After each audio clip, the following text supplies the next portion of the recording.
Hi, everyone. I'm Dr. Pam Peak. I'm host of the Club 100 podcast. Hey, welcome to our next episode. Yeah, we've got more stories of mental and physical transformation with just the remarkable women and men who are club members and who love to lift heavy things. And that means mentally, physically, and spiritually. You know, it's really important to listen to these stories that resonate with so many of us. They're raw, real, and authentic. And they talk about life's challenges, tough times, great times, triumphs, and maybe not so much. Maybe some epic fails there too. We need to hear it all because you know something? It's called reality.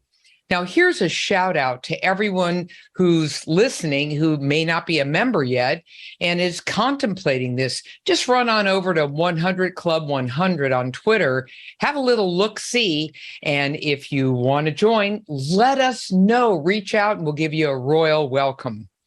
All right, let's start right on in. So today's guest is someone I've been following for quite some period of time.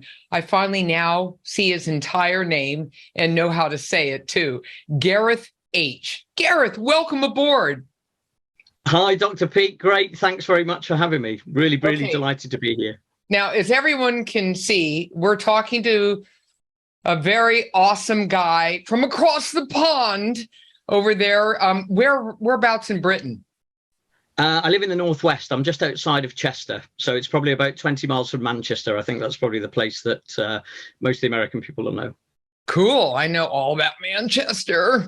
And I've actually been there. Gosh, I love the UK. It's really awesome. So you have a Twitter handle that's a little interesting. Number one, I had no idea what it meant. Now I do, because you informed me at some point. And I want everyone to know what that Twitter handle is and what it means and why you put it up there. Go for it.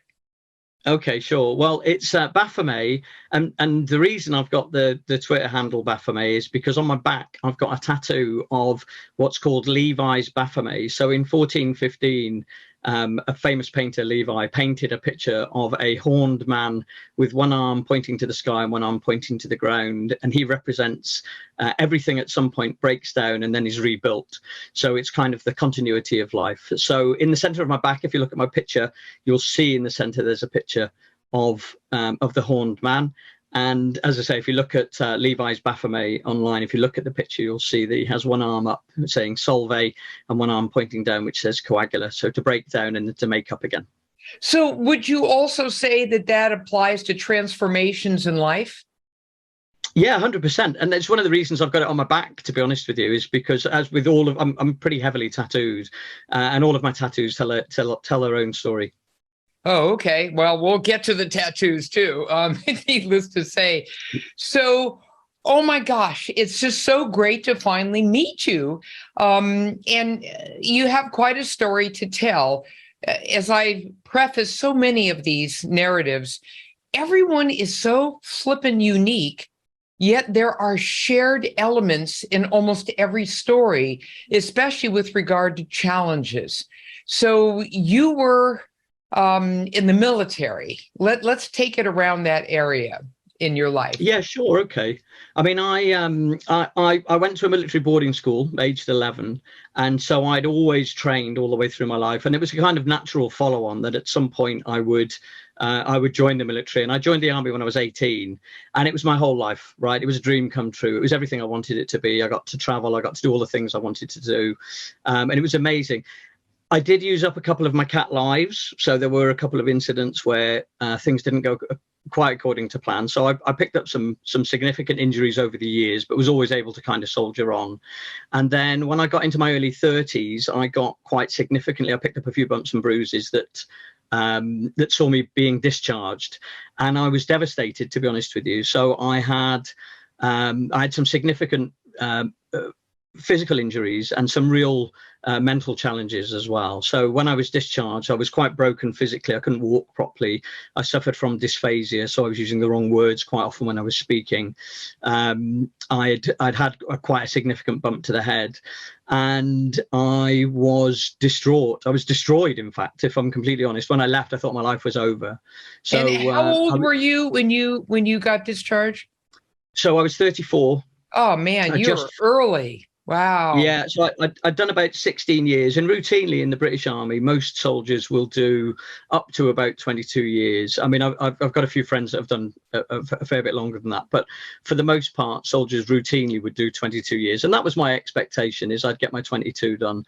So, so when I left, I was really distraught. I was really badly depressed. I suffered really badly with post-traumatic stress disorder. I was having fits and seizures sort of fairly regularly. And I really genuinely thought my life was over, to the point where actually in 1998, I tried to kill myself twice. And thankfully, I mean, 25 years on, right? I'm obviously glad that things didn't work out like that. But at the time, that really did feel like the best option to me. And to be honest, even now I still fairly regularly have counselling, and I still fairly regularly top up my mental health, I think is probably the best phrase, to stay on top of things. So that was a real challenge. I want to take a moment here.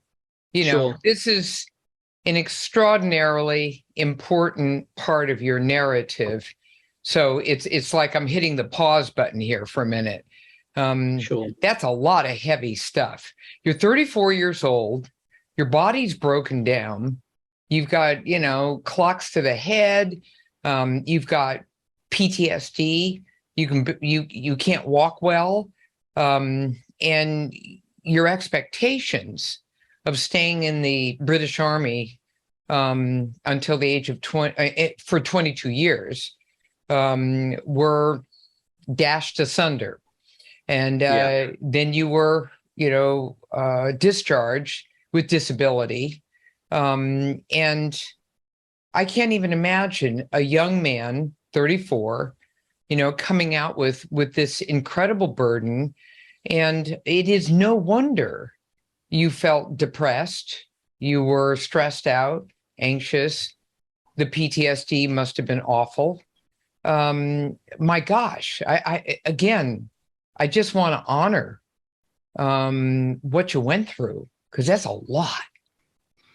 Yeah, I mean, at the time it was, and I guess one of the things, if there's one thing I've picked up from the previous podcasts, right, I feel a bit like Keith Williams, your last guest, because when we first talked about me coming on, I was thinking, well, I haven't really got much to say, you know what I mean? Because at the end of the day, I'm just a standard guy, I go to the gym a lot. I pick heavy things up and mooch about the place, but get me guns out every opportunity that I get, that kind of thing. But outside of that, I haven't done a great deal really. But when I kind of sat down and had to think about some of the things that we could talk about, I realized that it's important for people to recognize. And I've seen recently, actually, that somebody posted to say, by your 30s, you should have your life sorted out. Well, my life was in ruins in my 30s, and I genuinely thought it was over. And I couldn't see a way through. I really thought I was really struggling, mentally and physically. My mobility was really poor. I just couldn't see a way out. And like I said, I kind of hit rock bottom a couple of times, but of course, now 25 years on, I look back and I think, actually, what doesn't kill you makes you stronger. Right. That's a very interesting concept that I've actually posted about. There's a medical term for it, or I guess a scientific term, called hormesis. And what it really means is, when you have that extra push, and you're really pushing your envelope, and now you feel like some pain there, that old no pain, no gain kind of thing, and all the rest of it. But we do this all the time in our own lives with just stuff in our lives. We push, and we go to a place where we get a chance to kind of, stress our muscles, our mental muscles, spiritual muscles, and our physical muscles. And that's why that one phrase just totally resonates with me. One of our other members, whose name is Dennis, oftentimes says, do hard things, and comfort is a cage. I just think that is like insanely cool. Dennis Hines, just brilliant. So what got you to, I mean, where did you get help from? And you know, like, what were the resources, or were you just stumbling around and trying to figure it out for yourself? What'd you do? Yeah. Well, I mean, I think, and I'm based on the things that I see, I think that America has a similar issue, right? So veterans are great when they're serving, but as soon as you leave, you're pretty much on your own, right? You're right. So, you know, in the UK, you know, it's a big thing in the UK where we seem to support just about everybody else first, and we don't look after our own veterans first, right? So when I left, bear in mind this was like 1998, and things have improved greatly in the last sort of 25 years, certainly in the UK, but certainly when I left, there just wasn't any support available. So I went from being my last 8 months, I was in hospital for 18 months, so my last 8 months I was in secure psychiatric accommodation because they just didn't know what to do with me. So, you know, I was struggling mentally. It was clear that I had really bad survivor guilt. I had really bad post-traumatic stress. I really wanted to kill myself all of the time. And if I'm completely honest, that's something that kind of was always in the back of my mind for probably the next 20 years. And it's only something recently that I've kind of moved away from. So when I first left, I did what a lot of soldiers do, which was I just spiraled into a world of drink and drugs. So I would drink myself into a stupor so that I could sleep through night terrors and pass out at the end of the day. I smoked loads of weed. I took loads of cocaine. I would manage my mental health by taking cocaine and then trying to use the come down period off being high as a time to wallow in self-pity. And that's pretty much what I did for a couple of years. And actually at the same time, it sounds crazy now, but at the same time, because I'd done martial arts when I was in school, and because I'd always done kind of martial arts and unarmed combat when I was in the military, when I first sort of transitioned to Civvy Street, I took up martial arts again. So I was living a dichotomy life, because I would go and train all day, every day, and train like a demon, and then I'd go home and drink myself into a stupor. And of course, nobody else knew, because I couldn't vocalize a lot of the way I was feeling, and I had no one to talk to about it, all of that kind of thing. So I had a good couple of years where that was just the norm for me. In fact, I actually fought, strange but true, I fought for I competed for England in the World Cup, Karate World Cup in 2001 and 2003. What kind of martial arts was this? That was karate. That was the Karate World Cup. Well, I'm not going to get in any argument with you, that's for sure. Oh no, I'd always leave, right? You know, that's me. I'm not one for, you know, swapping arms and legs unless we need to. But like I said, it was a real dichotomy, because during the day, if anybody who knew me at that time would think, wow, here's a guy who really trains loads, and wouldn't see the fact that I'd go back and just drink myself into stupor because I couldn't sleep. And the only way I could get through the night was to pass out. So it was a really sad time. It was a really, really difficult time. The first couple of years, and I was lucky as well, because I've got quite a good I was quite technical when I was in the army. I did some things that lent themselves well to civilian life, so I managed to get some good work in kind of IT, and I started teaching karate. So because I'd trained and because I'd fought in the World Cup and stuff, I got offered a couple of teaching roles. So I really got into, at that point, I really got into personal development. And I really started to understand some of the early things. The club that I was working with at the time had a philosophy that you had to spend 10% of your time and 10% of your income every week on yourself. So that meant you had to buy personal development books. You had to go, and when we would meet together, we would sit and talk about what you've learned that week. So I was buying things like autobiographies from people that were successful. So I learned neurolinguistic programming. I learned the 7 Habits of Highly Effective People, which I later went on to I've teach. met Stephen Covey. Oh yeah. Right. Okay. So principle-centered leadership, 7 Habits of Highly Effective People, 8th Habit, Effectiveness to Greatness. I actually went on to work for central government a few years later, teaching those things to their graduate program. So But at that time, in the early 2000s, I was working part-time as a personal trainer and doing martial arts and juggling with a job kind of full-time. And that was getting me out of the woods. That was the thing that was helping me. I recognized the benefit in exercising frequently and often and training really hard. And actually, for the first time, I was going back and not necessarily relying on alcohol to help me sleep, because I could go to the gym for 6 hours during the day and teach for 3 hours at night and go home and I'd be tired enough. So I used some of those things to really help me to break away from my dependency. Thankfully, I didn't quite reach the point of dependency on cocaine, but certainly for weed and for alcohol, they were really big things in my life. And it was probably the mid 2000s when I stopped. Yeah, that's what I was going to ask. So it was about 20 years ago, 22 years or whatever. Yeah. Well, it's probably about 15 years ago since I stopped smoking weed. And I kind of took control back of my alcohol consumption. So from being in the army, your life really does revolve a lot around alcohol, right? Rightly or wrongly, there's a lot of people drink a lot, and there's a big social aspect to that. And I wasn't sure I wanted to give that up completely. So I just took control of it again. And so, I mean, I still drink these days. I haven't had a drink since the Queen's Jubilee. Realize you guys aren't going to know when that was, right? But it was like, let's call it, I don't know, it's going to be 3 months ago. So occasionally I'll go for a beer with my mates. I'll still have a couple of drinks socially at Christmas, that kind of thing. But it just doesn't feature like it once did, because I have other things that tire me out. And I've moved away from night terrors. I've moved away from, I wouldn't say my PTSD is cured, but I did a lot of EMDR. I did some of the therapies that have been really helpful. Oh, did you do EMDR?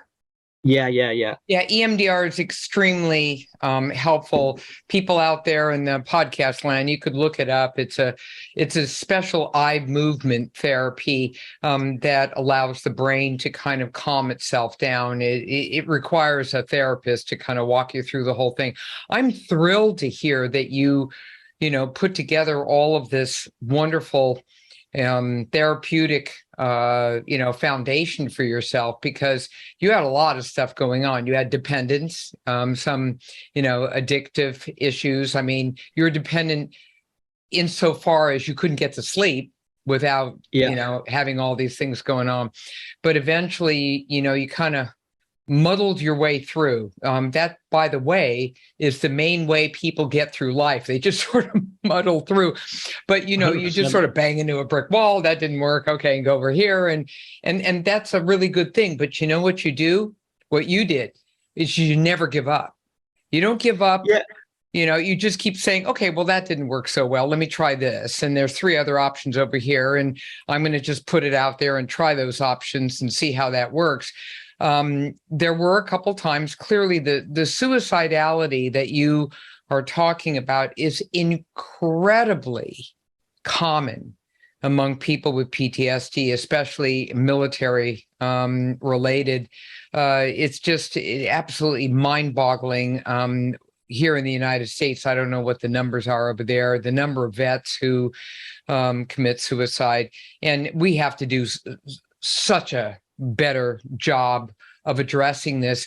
But truth be told, a lot of the stress science, as it were, didn't really roll out until about the last 10, 12 years. And for that matter, in addiction, stress-based therapies didn't even exist yet. Only the American Psychological Association, are people who just now are able to, get a certification program going for therapists and start putting it out there. I'm just shocked that stress, lags so far behind, and the science just wasn't great, but now it is.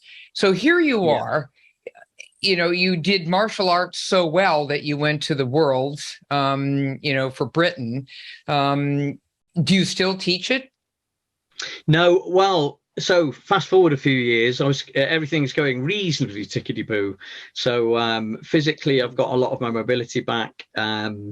I'd lost a few teeth along the way, and I've got no nose and all of that kind of stuff. But that's only to be expected with my ever advancing years and fighting for a living. So, and we got to about 2008, and I really started to struggle with my mobility again. And it turned out that one of my hips had broken down completely. So I have some kyphosis in my back. I have because of some of the trauma I had, some of the vertebrae in my back are fused together anyway, naturally have fused together, the same in my neck. So that causes me some issues. And my right hip broke down sufficiently that I had to have a total hip replacement. So in 2009, I had a total hip replacement. I stopped teaching, stopped training really.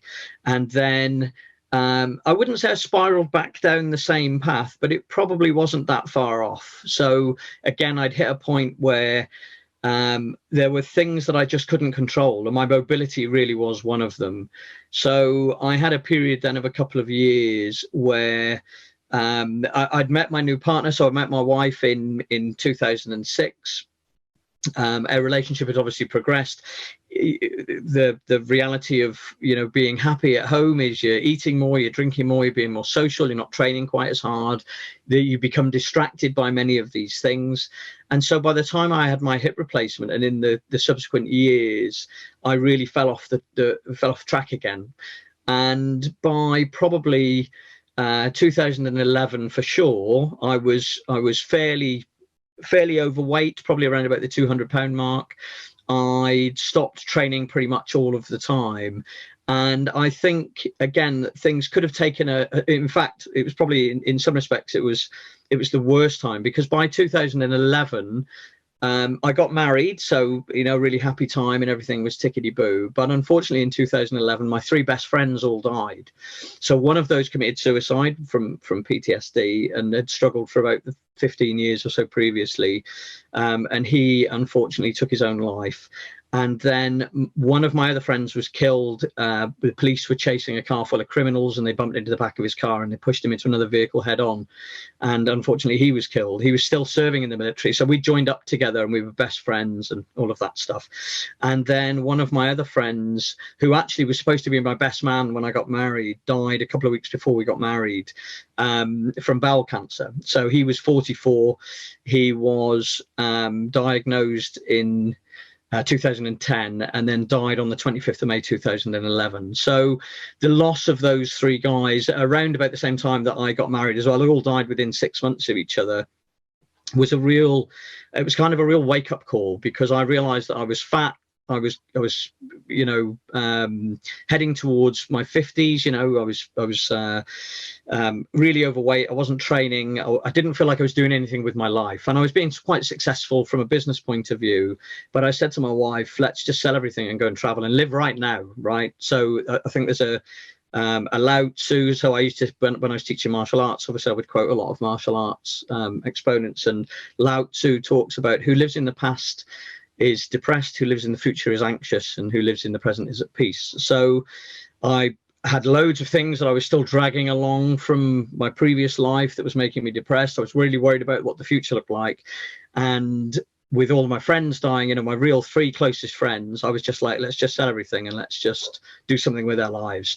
So I'd had 5 clear years of not having any fits and seizures. And as a result of that, I could go back to another true love of mine, which is diving. So my wife and I are both big scuba divers.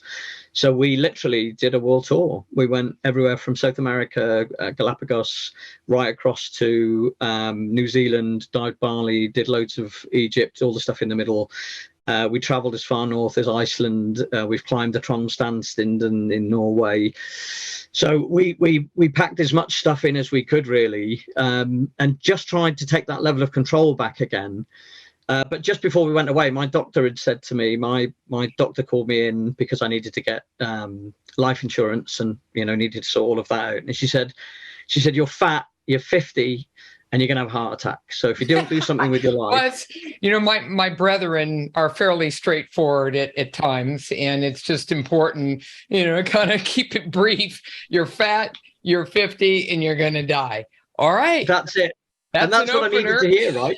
Yeah, no, that's it. I'm all about plain speaking. So it was pretty much something that I needed to hear.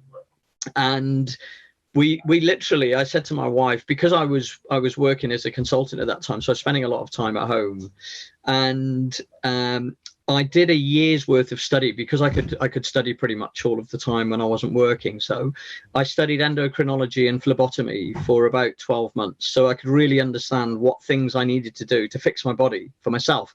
So I'm very much a don't rely on other people kind of guy, based on all of my previous experiences. Right, it's up to you. Take control of stuff, change it yourself. Right, it's entirely up to you. All the information is there. We have access to the greatest tool available to the history of mankind. You know, Google is your friend. So I learned about it. I learned about what insulin did to your body. I learned about my hormones. I learned about food properly. And at the same time, I engaged with a guy who back then was but he was a type 2 diabetes mellitus doctor, a Swedish doctor called Andreas Eenfeldt. And Andreas Eenfeldt nowadays is famous because he's the diet doctor, and he has a website with hundreds of thousands of people globally that do low carb, high fat. But I switched to low carb, high fat in 2013. And not only did I, and bear in mind, I did it for health reasons. So I did it to sort my bloods out, my lipid panel. But a byproduct of sorting those things out was that I lost and kept off 50 pounds, and it had a profound impact on my mental health. So what do you mean it had a profound impact on your mental health? What do you mean? It really, really improved my mental health. So, you know, I was still regularly suffering with post-traumatic stress. I was still regularly suffering with bouts of depression. I was really struggling with self-worth, self-belief, survivor guilt, all of those things. But actually, probably in the year after I switched to low carb, high fat, I recognized that the incidences were becoming further and further apart. And actually in the, whatever it is, it's probably about 10 years now since I started. I also introduced fasting. So I fast fairly regularly. I can't at the moment. I'll explain why not in a minute. But I started fasting fairly regularly. So I went from eating 6 meals a day when I was training all the time to eating 6 meals a week. And I would have a 48-hour fast between a Saturday night and the Monday night. And it was improving my mental health. It was giving me greater mental acuity. It was making me feel better about myself. I still wasn't training much, so it was less of an issue. And I'll talk about this again in a minute. But it really, really transformed me. It took all of the weight off. It meant I could be more mobile. It meant I could be out with my dogs all of the time. I was walking 3 to 5 miles a day. And I was feeling much happier and much better. And really, I was so thrilled with it. I set up my food page. There's no commercial aspects to it. It was just to give other people some insight into the types of meals they could eat. So I've got the LCHF Chef on Facebook, on Twitter, and on Instagram. And really, that was just to give people an idea of the types of food you could eat. Because I eat like a king, and people think when you only eat 1 meal a day, 3 meals a day is a product of the Industrial Revolution, and humans haven't been doing it for very long. And it's a big con trick for big food companies to tell people that they need to eat 3 meals a day and breakfast is the most important meal and all of that. If I teach history now, and again I'll talk about this in a second, excuse me, but when I talk about the Romans, for example, of Roman history or medieval history or even Bronze Age history, people ate a couple of times a week, right? So in Bronze Age times, you would chase your food, catch it, eat really well for 2 or 3 days, and then not eat for a day or two. Well, that's really good for your body. What people have realized now, I'm a Pew Foundation scholar in nutrition and metabolism, so I'm a bit of a unicorn because so many physicians are not trained in nutrition. But I sought it out because this is ridiculous that, we need to understand nutritional biochemistry. But all you have to do is just say to yourself, what in the hell do you think a caveman or a cavewoman did? I mean, they woke up in the morning with the Tweety birds, there wasn't any iPhone waking them up. And then they just said, okay, there's no refrigerator, there's no 7-Eleven, down the block or whatever kind of fast food or whatever. And honey, you're on your own. Okay. So you're going to have to score some food here. Let's figure this out. We're going to hunt, we're going to forage. And if you're lucky, you score something. And then, you kind of do your thing. And then the human body is structured such that its blueprint is spectacular. at being able to maintain an alert and sharp mind when there's no food on board, as it were, because you need to do that to be able to hunt and forage. And so, when people go, oh my God, I haven't eaten in 2 hours, I'm going to die. I say, no, honey, listen, this is not the way it works. The way it works is you're probably good to go for 8 hours easy, and score some decent, clean food and et cetera. And by the way, you didn't have to hit a gym. Honey, your whole world was a gym. So if you're going to hunt and forage, guess what you have to do? Move. And so you got everything kind of rolled in one. And that's just the way, it always works. So at the end of the day, right, what you stumbled upon was something very, very smart. And it obviously worked well for you, both mentally and physically. Now I'm curious to know, since you weren't really still working out yet, as it were, what then happened with physical activity? Well, like I said, I was fasting fairly regularly, so I was getting a lot of mental clarity back that previously, where I'd been in a world of I don't want to say brain fog, but lacking that mental clarity. Autophagy, I was fasting for like 5 days fairly regularly. So every quarter I would do a 5-day fast, and I'd even do longer fasts, properly using electrolyte and so on. But that gives you a lot of time when you're not cooking. That gives you a lot of time to do other things.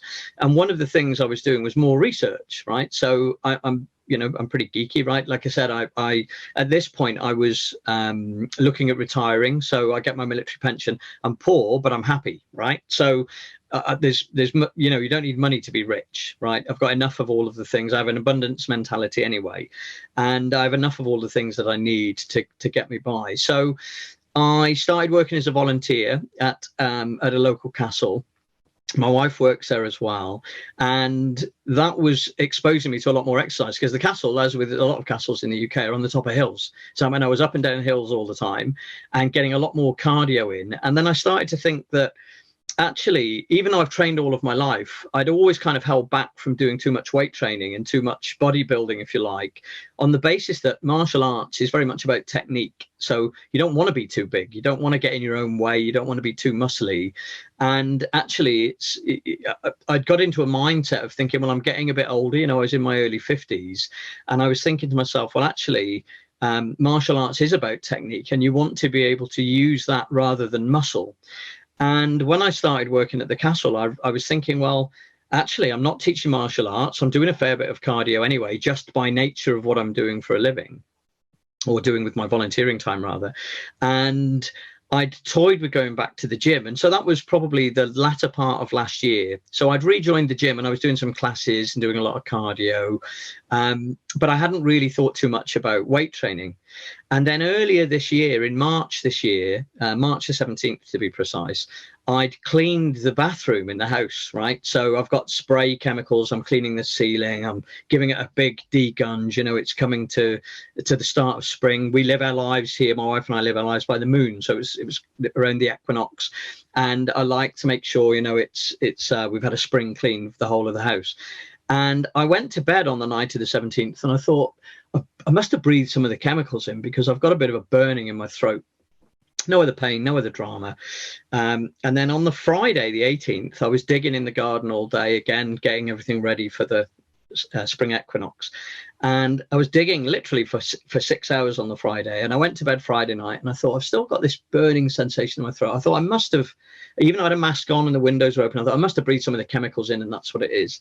And then on the Saturday, I did nothing, right? I kind of wandered around, potted about, all of that. Went to bed Saturday night, and I said to my wife, I said, if this doesn't get better by Monday, I'm going to go to the doctors. And then on Saturday night, rather, I woke up again in the night, and I thought, this is just not right. And I know myself pretty well. So we have a system in the UK. You can ring 111. It's like non-emergency medical care. Then they'll give you some advice on the phone.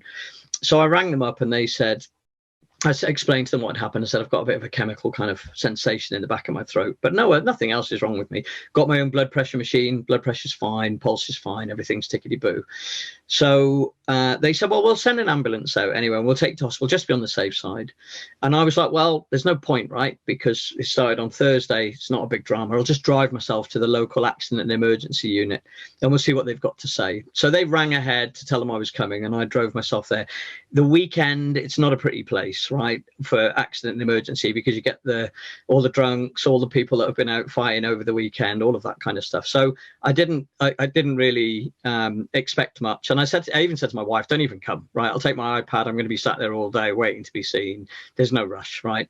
So I went down. They took my blood off me as soon as I arrived. They were expecting me, which was unusual. And then they came out about an hour and a half later, and they said, right, you need to get in an ambulance. We're taking you over to Stoke Hospital, which is the University Heart Hospital, because you're having a major heart attack. They said you're having a STEMI 1. Your troponin level is immense, and you've been having a heart attack for 3 days.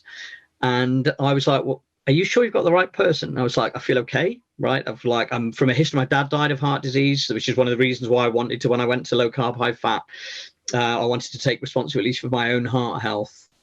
So I was like, are you sure? And they were like, yep. Get in the ambulance. So they put me in an ambulance. It's about an hour away. They blue lighted me across to Stoke Hospital. I came out of the ambulance. They said to me, going straight on the table, we're going to do a triple heart bypass. The lead cardiologist came out, and she said to me, I've been a cardiologist for nearly 40 years. And she said, I've never seen anybody who's still alive with troponin as high as yours is. She said, we're going to have to operate on you like immediately. And I was like, I feel okay. I was like, I don't want to alarm anybody, but I'm not having any problems. I was like, I feel all right. And they said they did another ECG, and they're like, the whole of I had a total occlusion of my LAD, left anterior left end artery. Yeah. Mm-hmm. And it was totally occluded. And she said, it's been occluded for a couple of days. She said, you're in real trouble. She said, we really need to operate. So we had some discussion about it. Obviously, I'm going to do whatever they say, right? So another cardiologist came in and basically said to me, we're gonna give you some drugs, and we're gonna wait until tomorrow because we haven't got all of the right people in. We can do this operation, it's quite routine these days, but if it goes wrong, we need to have some specialists in, and because it's Sunday, we don't have those people in, so we're going to delay it until tomorrow. But of course, at this point, my phone had run out anyway, so I hadn't even let my wife know, right? So my wife's at home. She's taking the dogs out because she thinks I'm sitting in A&E waiting to be seen. Oh, man, you left her out of this. Okay, that's... Yeah. Okay, that's a little check against that yeah, name. it wasn't popular when I rang. So I managed to get my phone had run out, so I got my phone charged up, and I rang her up, and I was like, oh, you need to come to Stoke. And she was like, why? And I was like, they were going to do some heart surgery, and it's going to be tomorrow. So you need to come you need to come over today. So she jumped in the car and came over, stayed over on the Sunday night. And then on the Monday, they had another look, and they said, the whole bottom part of your heart has died. It's had no blood for however long, you've got some necrosis. And we need to do an intervention immediately.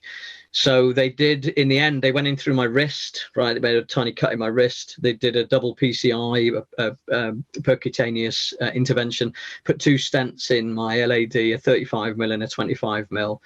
And they said that'll be enough to keep you going. They had a look at all the other arteries, and I was conscious throughout. I had a big TV screen down one side of the bed with an X-ray on. I could see my heart beating. They had an ultrasound scanner, all of that. Bit odd feeling somebody poking about in your heart, right? That probably wasn't what I would have chosen. A little weird. It's kind of surreal. Yeah. Yeah, it was a bit unusual, but in the grand scheme of stuff, it wasn't too bad. And then on the Tuesday, they said, right, you can go home. So I was like, okay. So 24 hours later, literally, I got discharged from hospital. And primary care in the UK is amazing, right? There's no doubt about that. But secondary care, not quite up to the same standard. So I got discharged from hospital, and nobody said anything to me. They were like, they were literally given no guidance, given a bag full of drugs. And again, we'd had some discussion about that, because there's some drugs that I won't take. I won't take statins. I don't agree with statins, and so on. So we'd had some robust conversation about that, and I was able to put a compelling case across that they were satisfied with. So they discharged me, and I came home. And at this point, Google's not your friend, right? Because Google's saying, on the one hand, sit on the sofa and wait to die. And on the other hand, it's saying, you can go for a run today, right? So I thought, well, we'll take a fairly cautious approach. So I did some very moderate exercise. I was guided by my body, I think is probably the key, for about 30 days. And again, going back to what I was saying earlier about fasting and stuff, I recognized that because I need to take, I'm on dual therapy, I have to take 4 tablets a day. So I take all my medication at night. So I was at that time, previously I was eating 1 meal a day, but I recognized that I'd need to up that to 2 meals a day. So I'd changed my eating slightly to accommodate my medication. And then I had... Hold on now. So... Yeah. I'm just trying to wrap my head around this. So in March of this year, is when all of this took place. Yeah, March the 20th was when I went into hospital. Right. And March the 21st was when I had the 2 stents fitted. And so next thing you know, you have this issue with total occlusion of the major artery in your heart. That was taken care of with a double stents. And then you're sent home with not the world's greatest discharge. It's sort of basically a bag of goodies, and y'all have a good day. And that was the end of that little party, which is not optimal. We're not going to go there. And then, really fast forward, what you're doing is you started adapting your life to the medications that you did have to take, for sure. What people are probably listening to out there is the fact that all along, you were your own advocate. You checked in with Dr. Google, and you made some of your own opinions and assessments based upon what you read. You didn't have the world's greatest resources to depend upon to kind of help you with a lot of this stuff. So what I'm curious about is, you've just, I keep going back to your original statement when you said, well, I'm going to do this podcast. I don't know that I have like a whole lot of remarkable things in my life. What, are you kidding me or something? Oh my gosh. I'm just sitting here going, oh, whoa. Just with the whole story. So right now, we're just beginning September. It's only a matter of months ago that all this took place. How did you then start incorporating physical activity? Well, I did. I don't want to sound glib about the not taking certain medication and taking other medication. I'd done a lot of research, remember, in 2011. Right. So I really do understand a fair bit about endocrinology.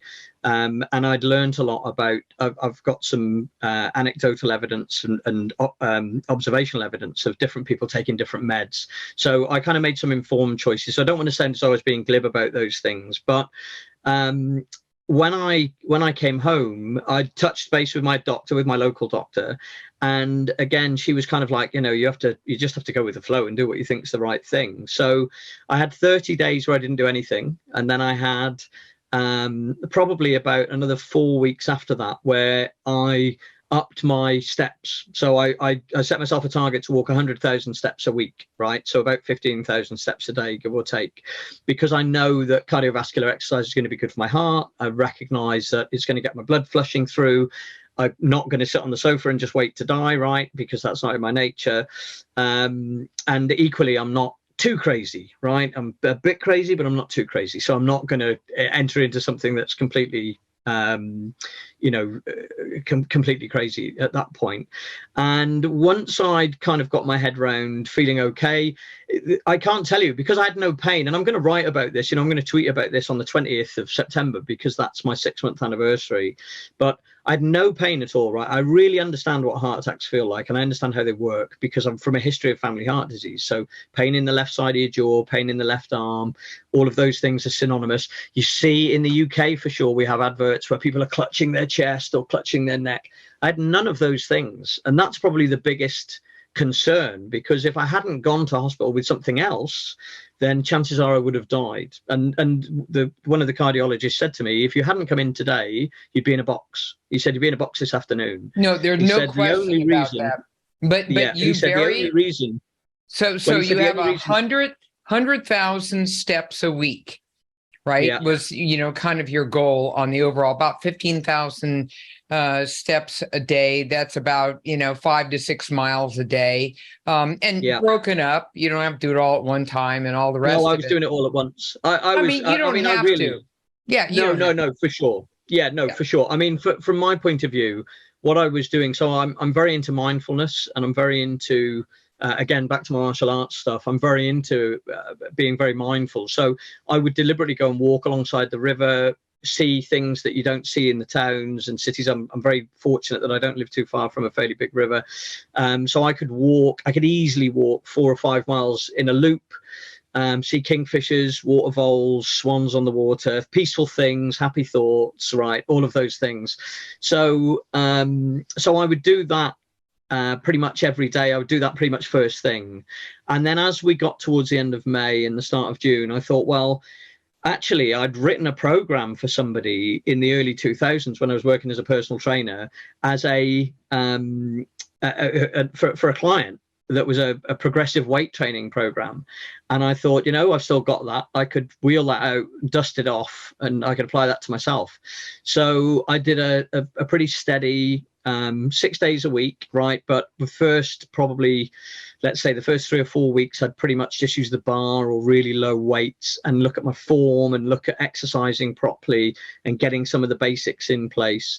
And then just ever so slightly increasing that weight, probably for the first 12 weeks. So that by the time I'd finished that first 12 weeks, 3 months, I was in a position where I was satisfied with how I was performing physically, because again, I'm still being guided by my body, I'm keeping an eye out. And you've no idea how nervous it was. I had some positional pain. If I lie on my left side, my stents dig into my heart. So I was getting chest pains. And then I'm thinking, am I having another heart attack? Do you know what I mean? And I had no one to go to, really. So I wanted to build it up. I wanted to build my strength up generally. I wanted to make sure that I could train safely. So again, I use the Smith machine pretty much all of the time. I do all my chest presses done on the bench presses done on the Smith machine. Today I was doing deadlifts on the Smith machine. All right, now hold on. You're starting to say those magic words, deadlifts and, lifting heavy things. And so where along this journey did Club 100 show up? Well, one of the things that had happened was, I think perhaps I'm going to say maybe in about May time, was I noticed that one of the guys who I'd seen on Twitter was making some changes himself. And that was Jason, who you interviewed in week 1. So at Earbuds Music, right? So I'm very much about helping people, right? So I get a real good sense of well-being from helping people. So I prefer to work as a volunteer and just get paid for stuff professionally, which is why I work at the Castle and why I've got some other volunteer jobs. And if I see somebody that I think I can help, I'm happy to reach out to them, right? So I dropped Jason a note and said to him, I see you're making some big changes. If I can help in any way, I've got some areas that I'm pretty knowledgeable about. If I can help, then please, by all means, reach out to me and I'll help. So he and I had a conversation, and when we have a weekly chat. So I talk to Jason every week. We have a video call and we talk about all sorts of stuff. But I was kind of just helping him with how he thinks about, like I said, teaching the 7 habits of highly effective people and principle-centered leadership and those kinds of things. And Jason said to me, oh, have you thought about the 100 Club? And I was like, I just haven't got anything to offer it, right? So I'm an old guy, I'm 58. Oh, yeah, you're ancient, man. Well, no, but, my son, my children, my children mostly in their 30s, right? But they see me as really old, right? So I don't feel that I'm old, but I recognize that, for particularly in the 100 Club, I was looking around at guys like Dookie, right? Built like the proverbial. I'm not going to swear. This is all Dookie's fault. Yeah, so well, but I was, these were the people I was seeing, and to be honest with you, I thought, well, I'm not going to add any value here, and I can stay in the background, and I can still reach out to people and talk about diet and nutrition or long-term planning and goal setting and stuff like that. So I'd said to Jason, it was a really great idea and I really like it, and thank you very much, but I'll just politely decline, because I don't think there's much that I can bring to the big world of proper lifting, really. And then Dookie got in touch with me and dropped me a note and said, hey, you're not an old guy. We see you doing the work. This is all about the work, son. It's all about being a better self, right? The competition's with yourself. And I'm very firmly, in favor of that as an ethic. One of the reasons I stopped competing when I was doing karate was because I didn't want to compete against other people, because the competition's with myself, right? I just want to be a bit better all of the time. So you never meet a tree. I used to say to my students, you never meet a tree that just stops growing. Right? You don't see trees that just reach a point and go, oh, that'll do. So it's really about pushing yourself all of the time. So once Dookie had invited me, I could, how can you turn that guy down? How can you say no to Dookie? And for everyone out there, Dookie is one of the co-founders of Club 100. And, honestly, you don't want to say no to this guy. I'm just putting it out there. And there it is. So you became a member. And what I'm noticing is you're quite an active member. You're in there, with the Club 100 chat, and you're doing your thing and they're doing theirs. And it's wonderful. And I'm constantly seeing your comments on my tweets and on the podcasts and back and forth. And I think you fit in absolutely beautifully. And this is a shout out to everyone out there who's listening, who may not be a member yet. It's an open door. I mean, just bring it on at any absolute level. It does not matter. You just bring your best self and ask questions if you want, get support if you want, hang out if you want, listen to really bad jokes, learn bro language. That's very important too. And just have yourself a really great supportive community that's there to respect one another and to really put an emphasis on resistance training. Clearly aerobic is in there too. We all do that. I'm a triathlete. I have to. But at the end of the day, it's a really magical community. As we're bringing this to a close, I'm thinking to myself, right? If you were looking at someone in your position when you were PTSD'd and when you were, not that it ever goes away, it doesn't. It just, instead of a scream in your ear, it becomes a very, very almost not audible whisper, but it's never gone, because once you've had that, then that's what happens.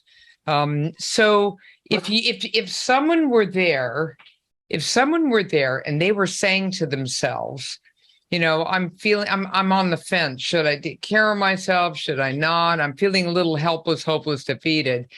What would you say to them? Well, I think there's a couple of things, if I'm honest. I think the first one is, one of the things I used to hear a lot, especially off youngsters these days, is people say you only live once, but you don't only live once. You can live every day, right? You only die once. So instead of move away from this, you only live once kind of mentality. And actually, you can invest in yourself every day. And I'd back that up with be hard to kill. So again, the cardiologist said to me, the only reason you're still alive is because you've been so fit for so long. So when I was 34, I genuinely believed my life was over. I really thought things were going to come to a close. And I really worked towards that, believing that would be the case. And nearly 25 years on, I'm probably happier and healthier than I've ever been. Okay, now hold on. You said something that was wild. Be hard to kill? Yeah, be hard to kill. So I've always prided myself. What do you mean by that? Well, I've always prided myself on being hard to kill, right? When I was in the army, right? Work hard at being good at what you do. So the reason why I contribute so much to the 100 Club is because I take so much from it.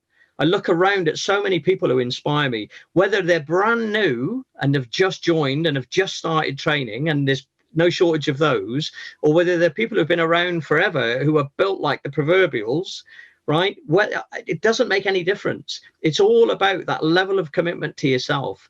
And be hard to kill, for me, that's what I've always believed, right? I'm sorry, that one-liner is a keeper. That's a keeper. That is amazing.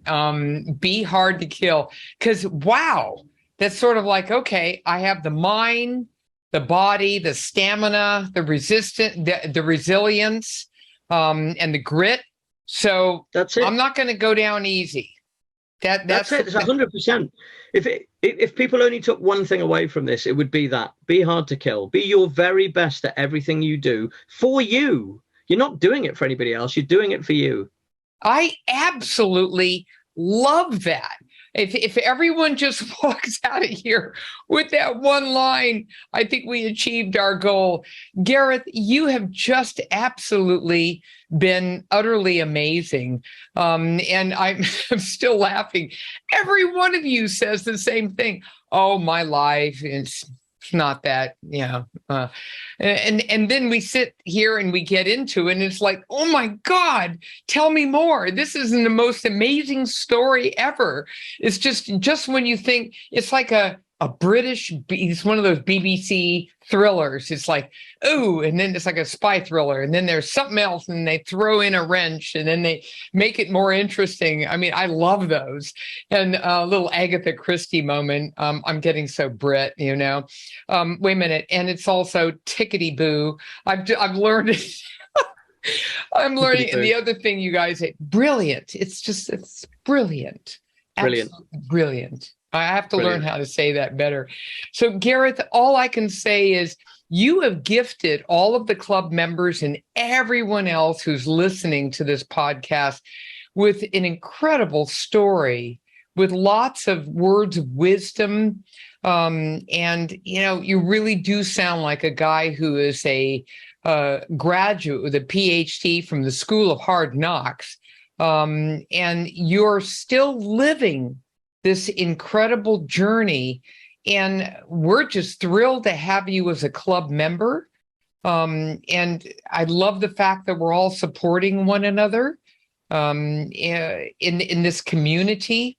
So all I can say is thank you. We are incredibly grateful you did this podcast. Well, thank you, Dr. Peak, and thanks to everybody else who's inspired me. Like I said, I take nothing but inspiration, and all I want to do is give inspiration back. Well, you just did. And everyone else out there, that wraps up another incredible episode of the Club 100 podcast. Please follow us at 100 Club 100, and we welcome all new members. Let us know if you want to join up. Just run on over to 100 Club 100, scope it out, and let us know. I'm Dr. Pam Peak, a proud member of Club 100, and I'm the host of this wonderful podcast. Everyone out there, have a great day.